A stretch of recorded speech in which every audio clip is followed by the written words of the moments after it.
what struck you then that you needed to tell this story broadly? I think I have to try something else. And I'm like, maybe this is the time where I kind of swallow my pride or my ego and go post on LinkedIn and say, hey, in my network, is there anybody that can help? But at the same time, it's interesting the number of people who are responding going, it doesn't really matter how this happened. It happened. You're such a great writer. Reach out. I'd love to help, kind of a thing. I think the best thing you can do is consume and ask. And I don't know if it gets more complicated than that. Like, if you want to be a better writer, the trick that every great writer has said, even bad writers know, is you got to read more.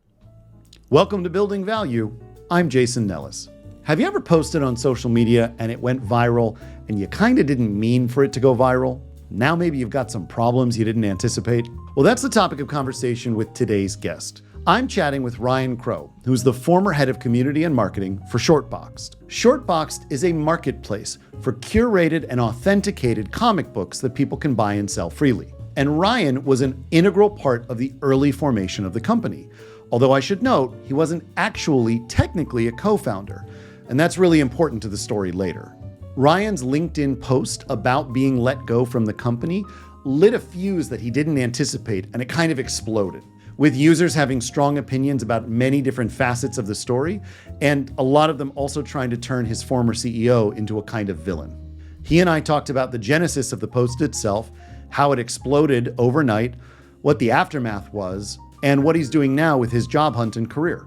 We also talked about what brands and even public figures can do when a big post goes viral and you're not anticipating it. What kind of strategic steps you can take advantage, or to maybe tamp down the flame if it's not as good as you want it to be. We also nerded out about comic books and marketing, because when he and I get together, it's kind of what we do. Also, I should note, at the beginning of this show, I refer to him as Dr. Crow because that's his handle across social media. Doctor? Doctor? Doctor? Doctor? Doctor? Doctor?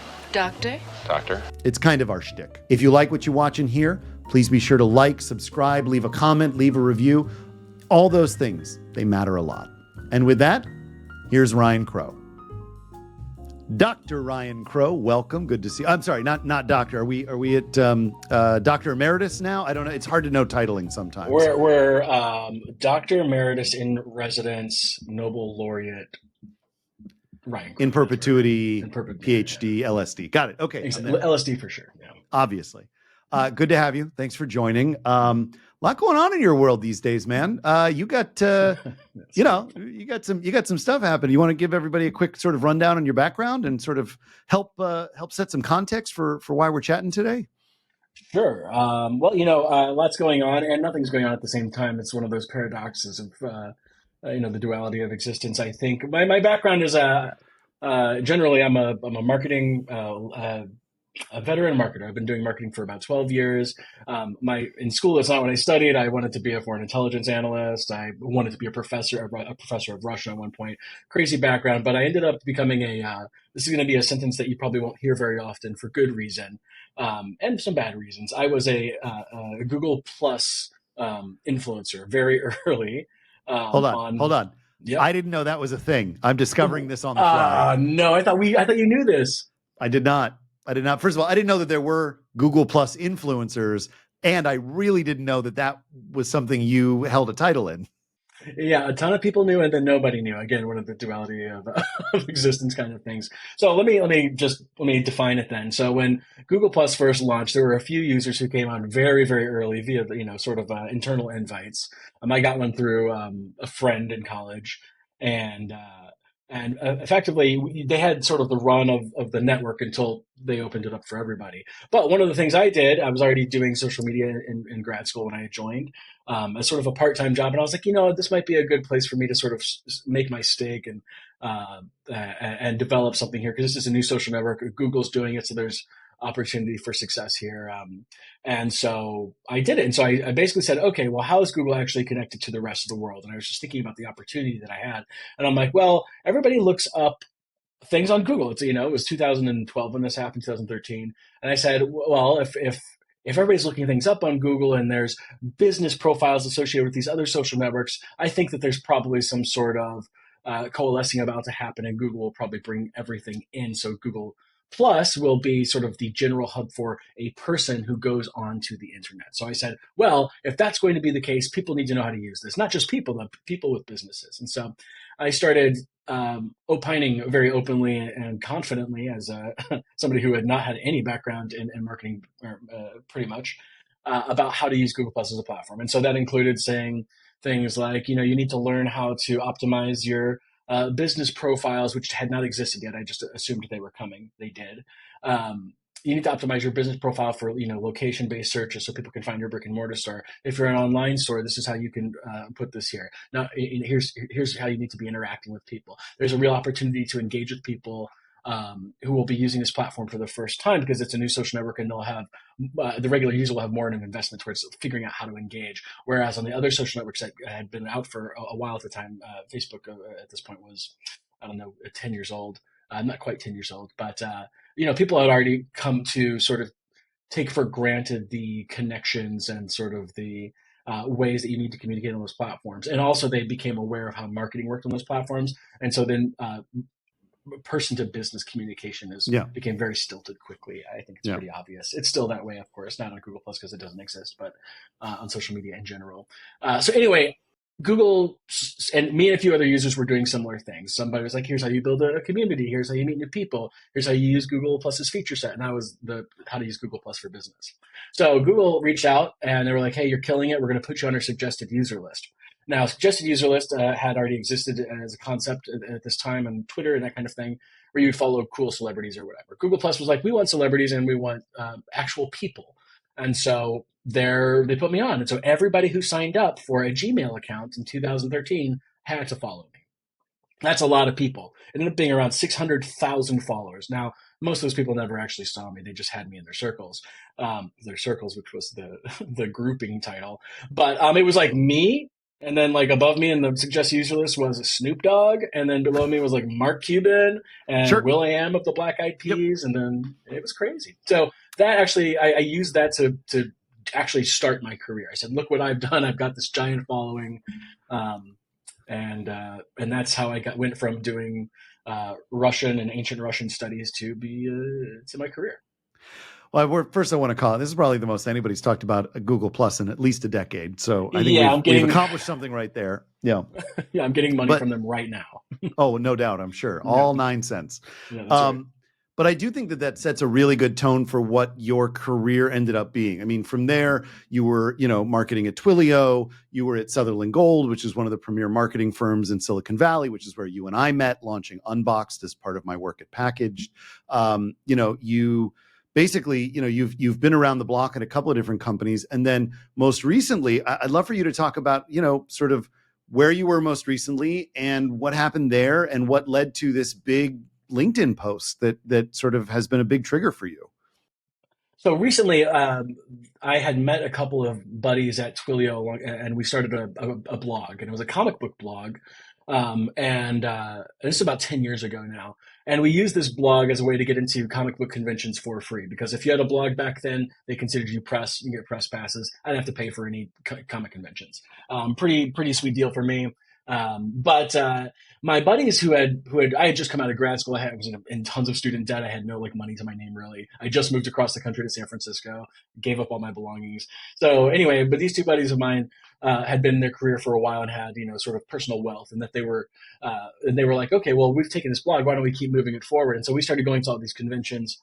They started buying very rare and expensive comics. I couldn't keep up with them, so I stopped doing that. We kept doing the blog, and finally they were like, well, we're going to turn this into a full-blown comic dealer company, and we're going to deal comics after we buy it. And I was like, well, I don't have enough money to invest in that. So I kind of backed out. I helped them as needed with like marketing consultation, just as a friend, because we're buddies.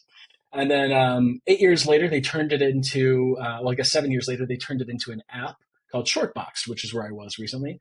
And they kept asking me to come back and work for them, but I didn't have the sort of personal situation where I could just not work for money. I had to be making a paycheck. And so when I told them a number, and I'm like, if you guys can ever get to this number, I will come back and, rejoin the squad. Yeah, they finally got to that number. They raised some money, and I came back in as the head of marketing at Shortbox, marketing and community.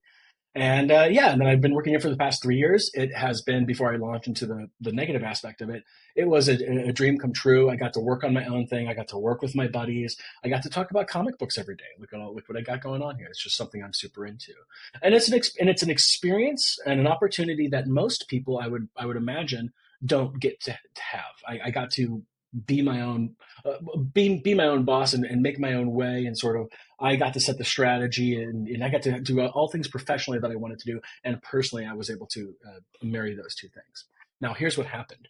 um, Oh, the the dirty yeah, details. Do yeah, tell. we'll get into it. So it went really well for a while, and unfortunately, we made some product swings that didn't quite work out, and so we weren't making a lot of money. And also, the company was developed during the pandemic, and the collectible industry market was booming during the pandemic because people were sitting at home. They weren't spending money on vacations. They weren't going out. They weren't buying a lot of stuff. So it was all like sort of this inward looking rush to like buy. The consumerism turned very introspective, I would say.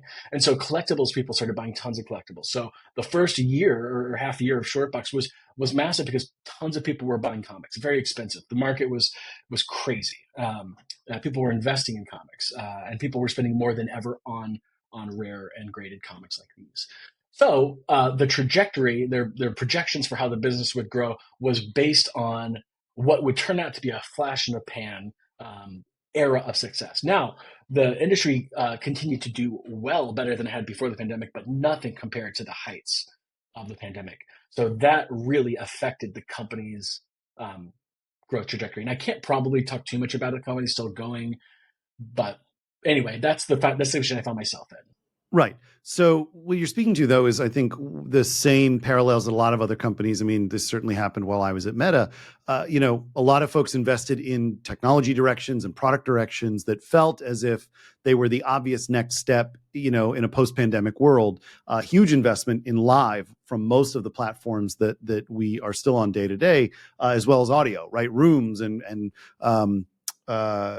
community, basically community conversations over audio rooms was kind of a big thing for a while. So I'm not surprised to hear that. What point did you guys start to see that maybe that was less of a trend and more of a moment? You know, it depends on who you ask within the company. I think that there was some confirmation bias of still coupling a moment to a trend, which is saying that, yeah, that moment happened, but the trend is still there. It was just amplified. I'm not sure how true that is. I don't know. I will say, because there are other collectible platforms which are still booming. For example, the big collectible platform for comics and other collectibles in our sort of industry is called Whatnot, and they benefit from the live streaming platform. That's basically what they are, live streaming collectibles. So arguably, I think that there is a trend. It just wasn't the trend that they thought it was. And so I also think that there's this idea that calling it a moment might be difficult for certain people to swallow. And so I don't know if there ever was that recognition, to be honest. Gotcha. Okay. So you get to a place where the trajectory isn't matching original projections, right? Things are That's right. starting to get a little less consistent in that, in that world. Talk about what happened the day that you left. Yeah, so I mean, we'd had layoffs before. I thought, and this is my own naivete, and it's what I call it in my LinkedIn post. So people watching are going to have like a slow, somber nodding of the head, as in you should have seen this coming, buddy. And I hear Mm, that, but yes, I yes. did The assume. wizened old people who listen to this Yes. podcast, they're all feeling that way. Listen, all of you, I get it. But okay, so I assumed that just because I was there and I helped pick the name of the company, the logo, I was there at the beginning. The voice of the company is my voice. Like I was like, I think I'm probably okay from the perspective of what's happening in the larger industry right now, which is layoffs, right? Tons of layoffs. The job market is insanely bad right now. It's just crazy for people looking for a job. I thought I was protected from it. So when we had gotten to this point where we had sort of not made the money we needed to be making, and so we also just hosted a very costly but successful from certain standpoints industry convention. And so I'd been out sick for a week, and then I come back, I do the convention. I was the host of it, and then my buddy and my boss, he's the CEO, was like, "Hey, we need to have a talk." And it was like a late afternoon Friday on payday talk, and I was like, now every part of the guy in me who has lived in startups for my entire career was like, you this is bad for you. What's about to come is not good. But I was like, I won't find out like this. Like, like how bad could it be? So I thought that something bad was happening, but not me getting laid off, which is what ended up happening. So he hops on. He's like, this is super hard. Obviously, you've been here since the beginning, and this is my boss, and he goes, your DNA is the company, and yada yada yada. And it was like, no, all nice, and I believed him, but and I still do. But he's like, we can't afford to pay your salary anymore. And I was like, no, it's such a, and so I was like, okay, well, maybe I could stay for, maybe if we cut my salary a little bit, and maybe I could do some work for free until we like figure out what the next round of fundraising is like. And he gave me this indicator, like, and I'm not going to speak for the future of the company, but that wasn't going to be an option. And not because of my performance, it just didn't make sense to keep me on, because I was effectively, if they kept me on, they would have had to get rid of 3 other people in a more diverse array of roles. And so it just makes more sense. As I mentioned in a follow-up LinkedIn post or a comment on the post, you can have one really well inflated tire, or you can have 4 kind of inflated tires, and the kind of inflated tires are going to go further in a car. And so the business decision made sense to me. We'd had a conversation very early on about, this is a friendship and also a business, and most startups fail. So that we might have to have a hard conversation. It has never been, I have always kept that in my head, and I've always been okay with it. That was the gamble I took. So you're having this conversation with your CEO. I know it's hitting hard in a lot of different directions. You're taking this hit so that 3 other people don't. That's a noble sacrifice. But what struck you then that you needed to tell this story broadly, right? Because some people get laid off. They don't want to tell anybody, right? They want to keep it to themselves. They want to spin it in a certain way. Other people, the post is just, hey, I'm leaving and I'm looking for new pastures and would love to open myself up. So you shared, I would say, a loving and sanitized version of what must have been a pretty hurtful moment. That's so interesting that you asked. Why did I share it? This is going to actually hurt maybe a future point you're going to make about how I was like a good marketer. So yeah, it was 2 months from from the event to the post, and honestly, it came out pretty. I'm going to say impulsively, sort of impulsively. I mean, I think I write in a certain style that doesn't make it seem impulsive. Like it seems like I probably sat there and thought about it, but that wasn't the case. I was walking my dog, and I'd just been looking for a job for 2 months. It's the hardest job search I've ever had. I've also been very lucky to not have had to look for a job for half a decade. I've been offered positions and that kind of thing. So like I was, you know, like a short box that, my buddies came to me. And so looking for a job has just not been, and it was just like, I was just in this moment. And then I had also, the job market is so bad. And I was like, okay, well, it usually takes me a couple of weeks to find a job if I need to look for one. I have a killer resume. I'm confident in my background. I'm confident in my own skills. But then all of a sudden 2 months had passed, and I had sent out, you don't even want to know, like 150 to 200 resumes. For the first 25% of them, each one was handmade for the job title, which people suggest you do, but it becomes a numbers game at some point. And so anyway, I sent out so many that I was kind of like, I think I have to try something else. And I'm like, maybe this is the time where I kind of swallow my pride or my ego and go post on LinkedIn and say, hey, in my network, is there anybody that can help? Because I came to the conclusion that I really needed to tap into my network and get referred somewhere if I wanted to beat the huge amount of people I must be competing with given the current layoff environment. So I wrote this post, and I was just gonna, I expected it to be seen by the average 300 people that see my LinkedIn posts. I've got a pretty big network, but like I don't write on LinkedIn very much. It's not something I'm, on occasion I will if I want to, but I'm not like a LinkedIn person. Um, so I wrote this post. It turns into this story, and I'm like, okay, well, I might as well tell the whole story. And then I was like, well, what's unique about this, and not just saying, hey, can I get a referral somewhere? But that's why I wrote it. It was just like I got to try something else. Maybe one of the 300 people who sees this will have a lead. And then all of a sudden it takes off. 10,000 people see it, and immediately. Basically, I didn't even have any hashtags. I think it was just, it just got seen by somebody and shared. And then all of a sudden, 15,000 people. Now I'm starting to get a little nervous because me and my friends who started the company, Shortbox, who started that company, and I went to work with them. We have a lot of crossover. I mean, we're friends, former coworkers. So I actually reached out to my CEO and I showed him what I had written within like 2 hours of writing it. It had already started to get picked up, and I asked, "Hey, does this seem like a fair representation of this to you?" And I gave him edit full editing privileges if he wanted them.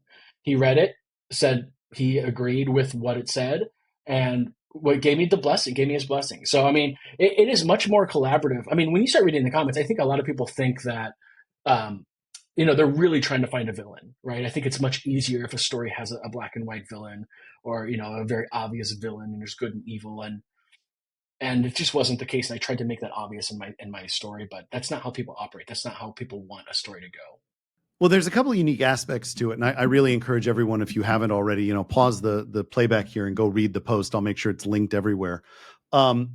There's a couple of things that I think drew people's attention in. The first is you refer to yourself as a co-founder of the brand, which I think for some people then raises the question: if you were a co-founder, how did your other founder kick you out? And of course, it's not about kicking you out so much as you helped found the brand, but you weren't actually a co-founder of the company in its state, which is a different but important distinction. And that's not to criticize your writing so much as I think it's an interesting framing for people to get pulled in. I actually think it's a really smart way to frame it, because now you've got somebody's attention going, well, this co-founder I got to figure out what happened here.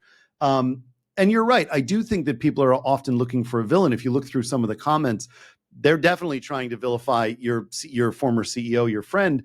But at the same time, it's interesting the number of people who are responding going, it doesn't really matter how this happened. It happened. You're such a great writer. Reach out. I'd love to help, kind of a thing. I do think one of the balances that your comments kind of do an interesting job achieving is that 50% are looking for a villain, or want to critique your story about how did you not know, sort of making you or your CEO the villain of your own story, or it doesn't really matter. Like, we're all in this together. That really sucks. And again, I'm not actually doing the hard math, but it almost feels 50-50 in the comments. I think I maybe was the first person to comment. Like, I got people sent to my LinkedIn from the amount of traffic you generated. Like, it went fast. It was big. It was weird. Yeah. I mean, it was a slow news day. It must have been a slow news day. I don't know. Sure. I mean, but with now, as of recording today, 4,900 direct, likes, hearts, etc., almost 300 comments, nearly 90 reposts.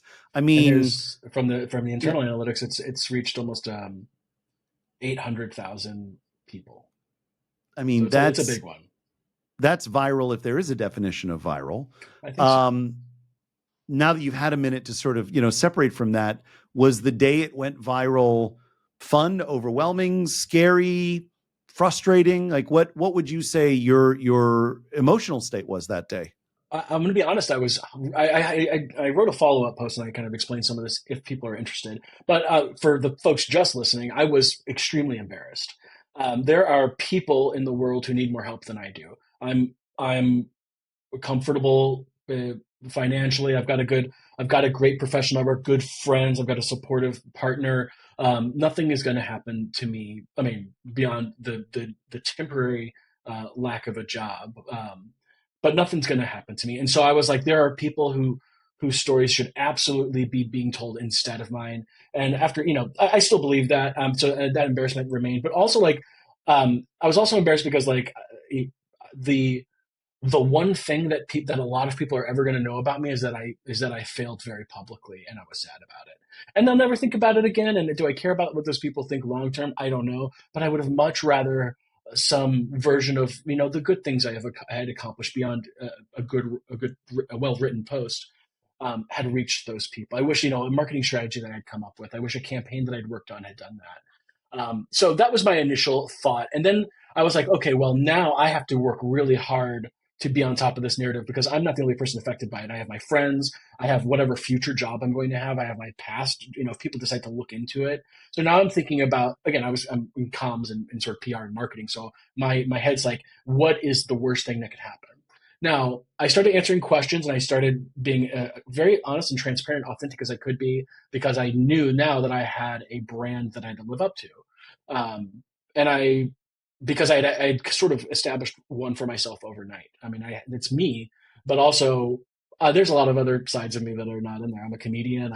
I'm very dark humored and that kind of thing. And I couldn't live out there. I couldn't put that out there in the context of the post because I know that the natural extension of some of those of that might look like bitter or something. Yeah, I don't know. Who knows?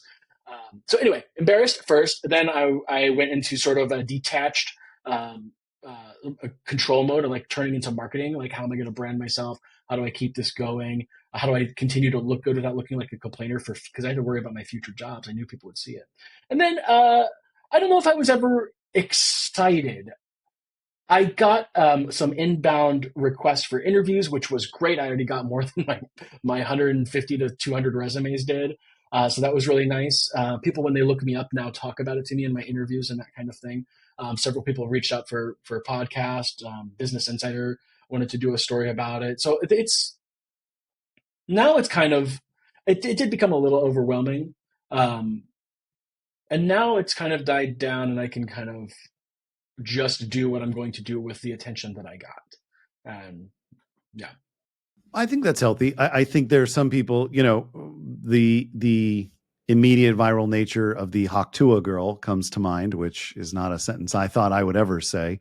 But there's a lot of flash in the pan moments where some people are able to turn them into, minor momentary media careers, say that 10 times fast, but also the impulse to want to bring more attention to yourself, I think is really strong for a lot of people. And I think there's something commendable in the idea of like, your focus was less on how do I make this more about me and more, I actually need to make this more about others who need this attention more than I do. Particularly, I think it's really important to note you weren't seeking it, right? This wasn't something that you wrote with the intention of trying to find, quote, how to go viral, end quote. Didn't even cross my mind, Jason. Yeah, I'm sure. It's so strange for a marketer. I mean, I would kill for things to go viral in other contexts, and I think about it. I think about it almost all the time. But it was such it's not going to sound honest, I think, but it was such just a moment of my actual, I'm going to sound like a robot. It was such a moment of just like a human desire to tell something. And I think that's what people saw, I guess. I think it's really important to share something vulnerable when you can and when you're comfortable with it. And I think we're pretty good, despite how much crazy there is in the world of social media. I'd like to think that we're good at sussing out at least some of the BS of the truly vulnerable versus, the stuff that's not. And you also, again, as you pointed out, you're not somebody who posts on LinkedIn on the regular. It's not as if you have a long list of posts trying to achieve this same end through different writings and different formats. So I want to take a step back, though. I think there's an interesting, let's play a game. You're a marketer. You work for a brand. A brand has a viral moment like this, right? That's right. Huge number of impressions. You've got maybe a day or two to capture it. And again, I want to contextualize this not as Ryan who's looking for a role, Right. but rather a company that has a moment like this, or an influencer that has been working really hard and finds that sort of hockey stick moment. What can you do with that to keep some of that energy going? Because nobody does the hockey stick and then stays up there, right? Everything comes back to earth, but wherever you land on earth could be higher than where you started.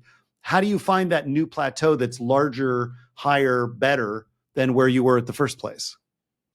Well, one, I think that you have to really take a step back as a brand and analyze what about this is different than everything else that I've done. Sometimes you're going to have an unsatisfying answer. You were at the right place at the right time. You can't recreate that.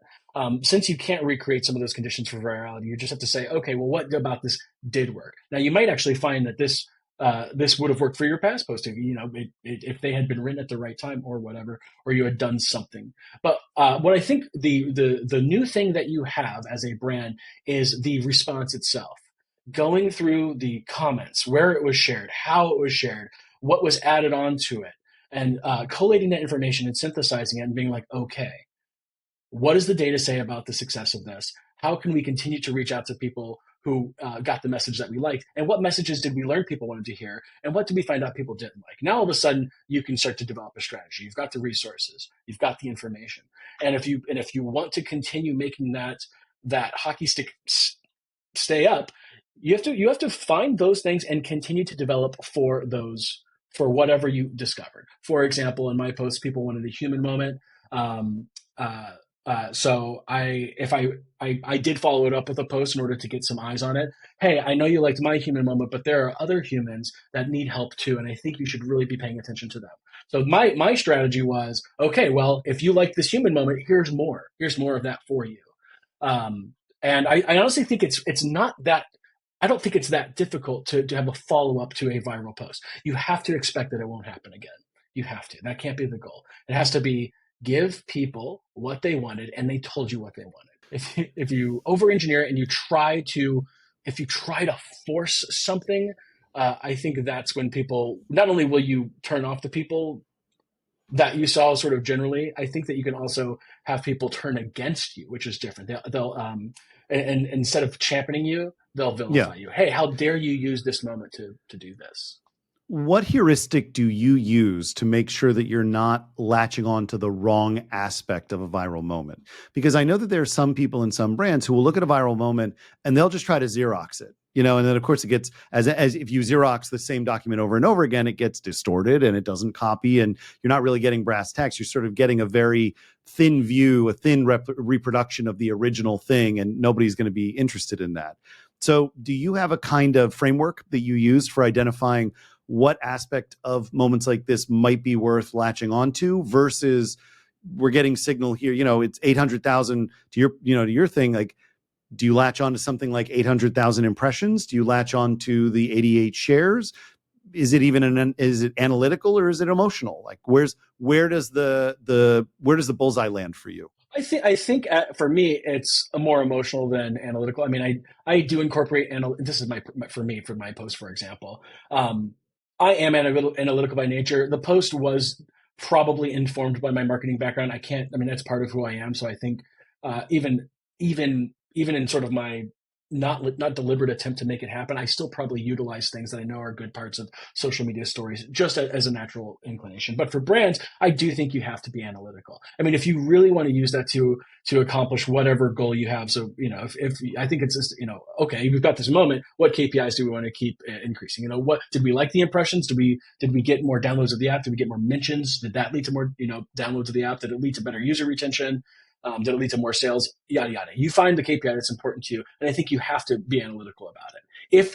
If you are doing if you are trying to recreate content for a business purpose, I don't see how you can't. There could be the case that you just want good brand sentiment, which brand sentiment is still something you can calculate, but I think that's less analytical and more how do we just share another thing that is true that is along these lines. Is that a framework? I'm not sure. Probably not. I think that's where I go, and then I develop a framework based on those answers. So, for example, I'm very community forward. That's my philosophy. Communities build companies, not the other way around. And I think if you are trying to develop something for a community, there's a bunch of frameworks you can use. I write about a few of them on my LinkedIn, embarrassingly contradictory to what I said about being on LinkedIn, but I do share that sometimes. So I think if whatever your community framework is already, then you have to latch into it because you don't want to build something new for a specific post. I think that's probably inefficient. But you have to learn or figure out how to tie in what happened to what you already have going on. And if you don't have anything going on, that's a different problem. So the framework I use, I always think about how am I going to add value to somebody? And you can add value to somebody's lives in a couple different ways. There's a takeaway. They can share something, right? Because they can inform, they can educate, they can connect, or they can entertain. And those are like the four buckets I think about a lot. And I'm like, well, what about if I'm going to make this happen again? What's the next version of this? So, for example, in my next post was, hey, something went viral. What do I do now, right? And then I talked about, and then I wanted to connect with people who were in the same positions that I am, and I wanted to inform them that there are other people there. And so those are the two buckets that I sort of naturally filled. For a brand, I think it's the same process. Are you informing them? Are you connecting with them? educating them, entertaining them, and what does that mean for your brand? That's my framework. Sounds as good as any. I mean, it certainly hits the right notes as far as I know. You're a better marketer than me, so I'm going to trust you. I don't know if that's true. I mean, it is. Nobody hires me for marketing anymore. Not after the incident. Right. Whatever. We don't go to Helsinki anymore. That's right. Yeah. What's the line from the Avengers? This reminds me a lot of Budapest. You and I remember Budapest very differently. Kind of feels like that. Yeah, I remember the line from Dodgeball where they're like, "Oh, remember the Helsinki incident of 1994," and that's how I always reference that. And then anyway, yes, exactly. I dig that. I want to really acknowledge the follow up being less about you and more about trying to spread the word. I think I have a certain feeling that this is going to end up being the thing that does get you your next role, because I think that when you post a kind of vulnerable moment and you can turn it into something valuable, not only does that show, you're humanizing yourself, but you're also showing how good a marketer you can be and creating those kinds of moments. And now you have a great data point to look at. What do you, in the meantime, right, as you're job hunting and doing all of that, like, what are your feelings about the comic book industry in general? Because I think that if there's one thing you have strong opinions about, it's about media. And more specifically, comic books in recent years have turned into a much more mainstream media. There's so many more materials and IPs and new characters that are coming out of lots of smaller studios than they're used to. It's not all DC and Marvel. Boom Studios, Skybound, right? All the guys that Image, right? The guys that used to be smaller presses are now kind of in the big leagues. Are we at superhero saturation? Are we at a point now where the market is a little overwhelmed with sort of comic book IPs? Yeah, I do think so. I think we're at a point where certain approaches to the IP that we have, for example, the MCU, I think I think they've seen it now. Like they get it. Like the MCU formula, I think is it works. They're interesting movies. I think that's something that people are used to. So yeah, mainstream. I think we're hitting a point where if there's not something that is done now, that could be a real a bummer for comic IP enthusiasts and people who are into that kind of thing. The recent movies I feel like haven't done very well. Now we're still talking. When I say haven't done well, we're still talking about huge movies in general, right?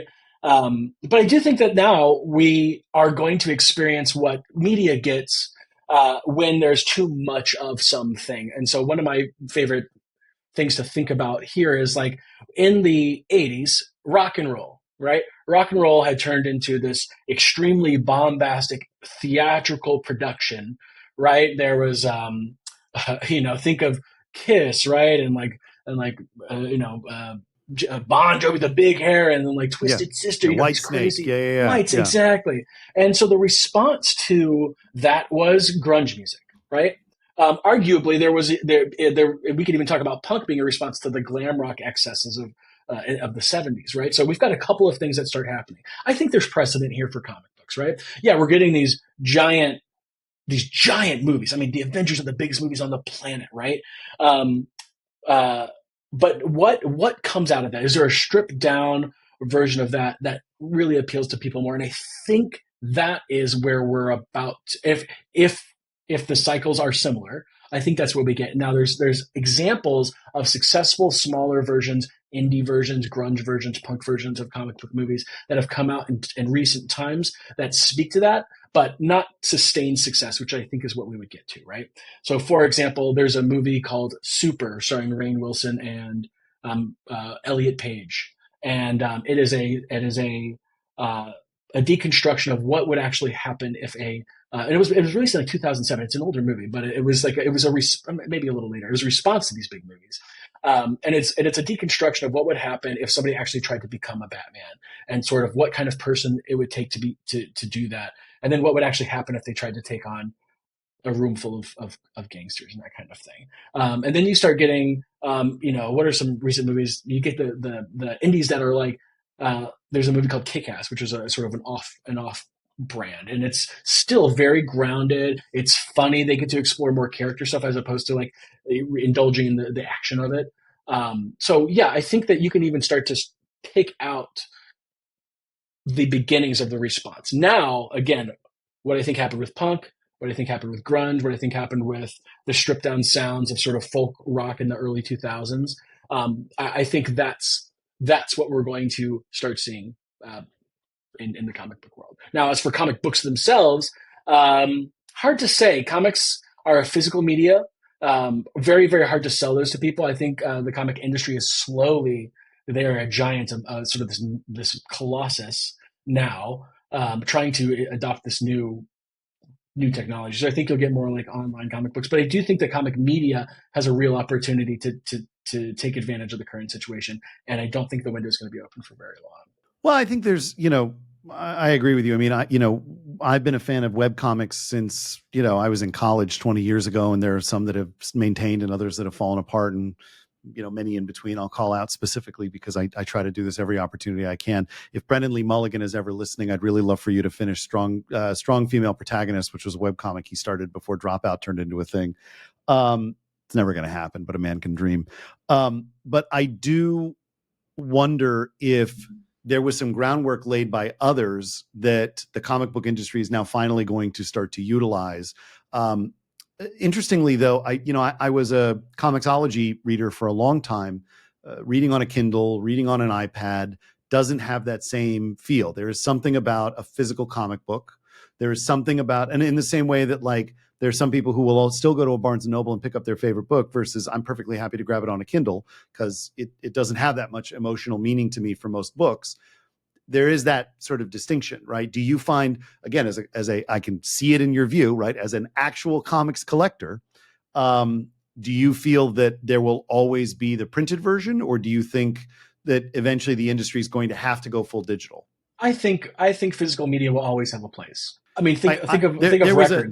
There was a preface there I should have said, which is my theory is I think the book industry will eventually go fully digital because it will be hard to sustain the margins of physical printing. And I guess I'm asking if comic books might go the same way.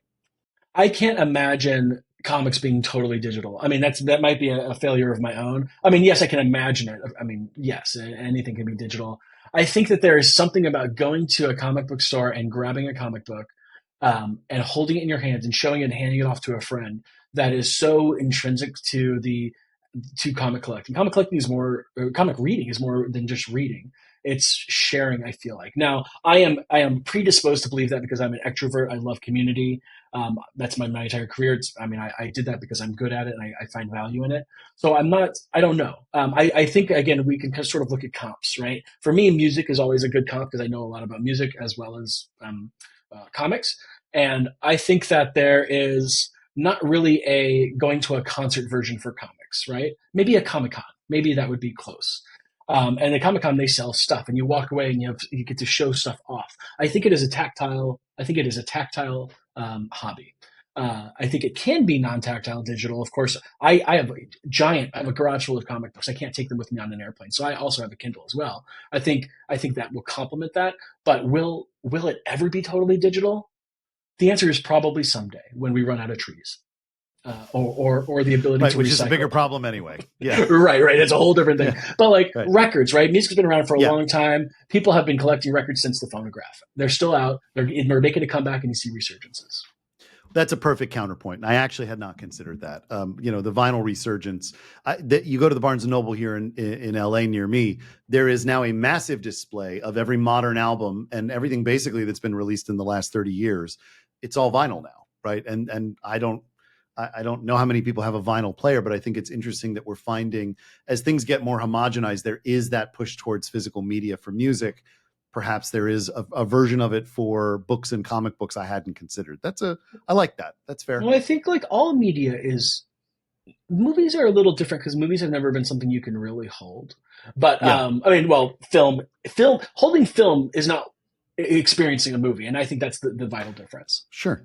Yeah. So if you're talking like a canister of film. Right. You can hold a copy of Dogma on DVD, and it's not the same thing as sitting down in a theater or with your friends on a TV and experiencing it. Right. I'm with you there. Well, but think about other forms of physical media that have persisted for millennia. Paintings, right? Visual art. What do you have behind you? This is a print. This is I'm technically in my wife's office, Uh-huh. but that is a print from an astrological, or excuse me, a tarot deck, I believe, from her that Cool. she. Yeah. But that's Let not a me. Let me. screen, is Let it? me. No, it's not a screen. No, Yeah. it's a framed. It's a framed poster. You're absolutely right. And how long have framed posters been around, right? How long have like we've been hanging art on walls? So that's I think that if you really want to, I think that's. I mean, you could just if you look for it. Now that might be confirmation bias, but I also think it holds up. All right, smarty pants. Fine, Oh whatever. I'm yeah. wrong. I get it. Oh, I did. Did you have the opposite opinion? No, no, I'm Oh, okay. wrong. That's fine. Um, Mhm. I just, again, we're being vulnerable here, right? I can call out when I'm wrong. I It's didn't fine. think you were wrong, but yeah, okay. If you say Well, so. maybe I'm not. Okay, now I'm wrong about being wrong. Anyway, Oh man, all right. I love all of this, and look, you and I have known each other long enough that am humbled by your expertise when it comes to comic books media at large. It certainly dwarfs my own, but I think the one thing I want to call out here, and maybe there is a potential individual who might want to bring you in for your unique skill set. You are not, of course, limited to comic books and media. You've worked in a number of different companies, including Stripe. I mentioned earlier you worked for a number of different organizations when you were at Sutherland Gold. When you and I met some time ago, you know how to launch startups. Is there a particular direction you're hoping to go with your next role? Is there something that you feel really strongly that you want to bring to the table that maybe is unique to your various, previous companies? I enjoy working on, and I think I'm lucky enough to be in a position to do this. I enjoy working on things that I love. So that's one big thing. So comics, there's a reason I did that. I'd love to go work at a company that has something to do with music. I like culture and I like pop culture and I like stuff that reaches people. That's one thing I love. Now, this is another thing that I love is being on the cutting edge of something. That's the dual. That's the kind of my two sides. And so, um, being the best at something in a cutting edge field is a high that I'm chasing, I guess I would say. Yeah, it's a chef's kiss. That's right. I think it's a chef's kiss. So, like for example, one of the great things about working at Twilio, which is not a pop culture company, and it wasn't when I joined, is that they were doing something new and they were the best at it. And I really, this is going to sound bandwagony or something. I like being on a winning team, and I like contributing to a winning team. So I've got a very competitive side that will, if something is new, cutting edge, and killing it in the field, I want to be there too. I want to help. I want to learn from it, and I want to add to it. That's one side. The other side is, gosh, I would love to work at iHeartRadio, Spotify, Pandora, music stuff. I just love it so much. Working in film would be great. Working in Netflix, not because it's a great successful company, but you know, I love being able to work with stuff that touches people. Right? There's STEM who works on stuff that people need to survive, and then there's like the arts and sciences version of me that yeah, you can survive, but you also have to make it worth it to be alive. And I like to work on that stuff too, and I think that's culture related. So that's what I want to be doing in a field. But my actual position, I really like strategy and I like talking to people. I really like talking to people. I like being hands on with the community. Um, that's what motivates me to get up in the morning. I'm a comedian outside of work. I also write webcomics, so I do like to, I like to create as well. I'm very creative. So anything where I can be creative, work with people, and help contribute to a strategy is my bread and butter, and that's what I want to do. I will also call out that I've seen you perform in your comedy group, and it is legitimately funny. And I've got a high Thank threshold you, for thank comedy. you. I don't suffer comedic fools. I suffer funny fools, but yeah. Um, okay. I want to end on a little bit of selfishness, if I may. If you're willing to go down this road with me, I've got a podcast. You have led communities at many different places, but everybody and their mother has a podcast now, and everybody and their mother wants to be that Joe Rogan, get to the top of the ladder kind of an approach. I don't know that that's not necessarily what I'm going for, but I'm really excited at some of the feedback I get around people who listen to the podcast, who give me, thoughts and questions and reviews, and I want to capture more of that. I could do a newsletter. I could build a Discord. I could build a Facebook group. But I got to be honest with you. I don't know that I'm called to do any of that specifically. Maybe there's some good reasons for seeding SEO or LLMs these days, as the case may be. So maybe it's worthwhile building a transcript of everything, but I don't know how to gather everybody in one spot and talk about the things that we might all want to talk about. Do you have any thoughts? Do you have any professional advice I should take home? I think what's the goal? Do you want to be reaching more people? Do you want to be creating higher quality content? What do you see as success? Great questions. I think definitely both of those. I want to expand my audience. I'm not interested in monetization necessarily, although I'm not opposed to it. It's not my main goal. It has been a great professional development tool for me, and I'd love to continue to build on that. And I would love to get feedback on improving the technical quality as well as the narrative quality of the podcasts. And I think there's a good improvement that you can see between the beginning of this year and now in terms of both of those factors. But I think I'm getting to a point where I need outside people telling me more what works and what doesn't for me to make intelligent decisions about what's important to me to focus on a production side. So I don't know, does any of that help you sort of think through how I might proceed? Well, it seems like there's two goals here. It's how can I reach more people and how can I be better at what I do? It feels like that was, if I were to reduce what you said to that. So I think with regards to creating, I'm a creator as well. So I sympathize and empathize with you here. I think the best thing you can do is consume and ask. And I don't know if it gets more complicated than that. Like if you want to be a better writer, the trick that every great writer has said, even bad writers know, is you got to read more. So keep consuming content. Make sure you know what looks good, what works, what doesn't work. You have a critical eye for it. I know you do, and you are. And one, I already think you're already doing good work. You're doing it's professional quality. So if you're still looking at getting better, then I think it's more than just looking good and that kind of thing. It's perhaps what makes a show unique. Go look at the biggest podcast, even if you don't like what they're about or whatever. They have something going on, and it might not just be the size of the community. Now, I think the good thing about getting better at that, consuming, iterating, asking professionals, is the quality will help grow your fan base. They all work in concert. Your fan base, I called it. Your community, your users, your listeners. That's what it's called, listenership. I was trying to find the right word. Your listenership, I think, will improve with quality because people will stick around and they'll talk about it. And so there's like a retention aspect to this and also sort of a word of mouth thing. Now, to reach more people, one, to reach more people and to capture more people are kind of also different goals. Reaching people is simply getting in people's feeds and so that they see you. I think that what we were talking about earlier in regards to framework, I started thinking about how am I going to better people's lives? Am I informing them, educating them, entertaining them, right? Connecting with people. So I think that you're already on the right path. You're interviewing people who are interesting, who have something to share, who can help others do whatever they're going to do.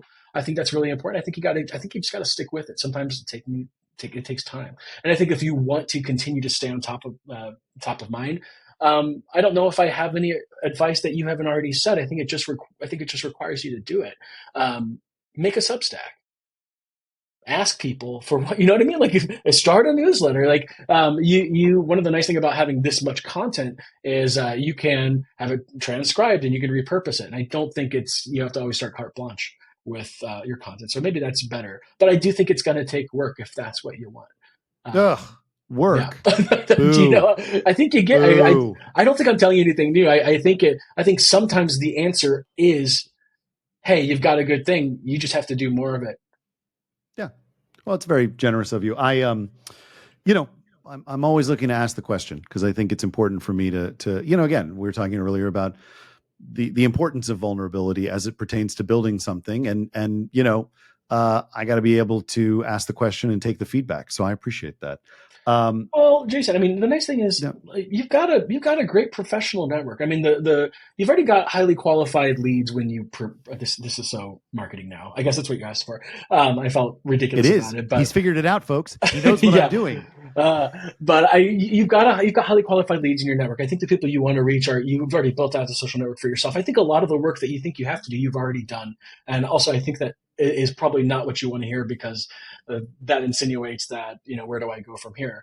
But or something like that. But again, capturing them and staying top of mind is going to have to take an iteration process quicker and with a higher cadence than podcast release episodes, right? Like how long how many episodes do you have coming out, right? I mean, I put them out every week. I aim for, I've got a few in the can right now. There's also a lot of stuff going on at home, so it's hard when you're a one-man band to stay consistent with it. But I get what you're getting at, which is that the core here is keep doing the thing.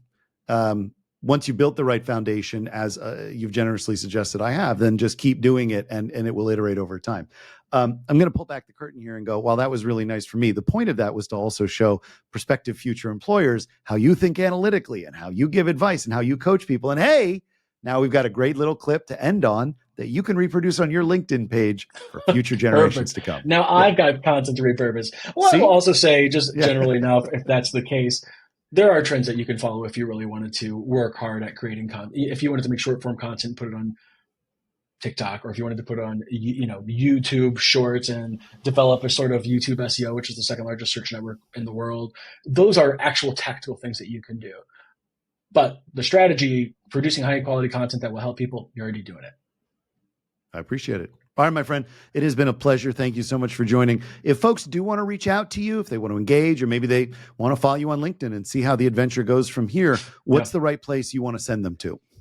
Well, if you are interested in the professional aspect of what we talked about today, Ryan Crow at LinkedIn, you can follow me.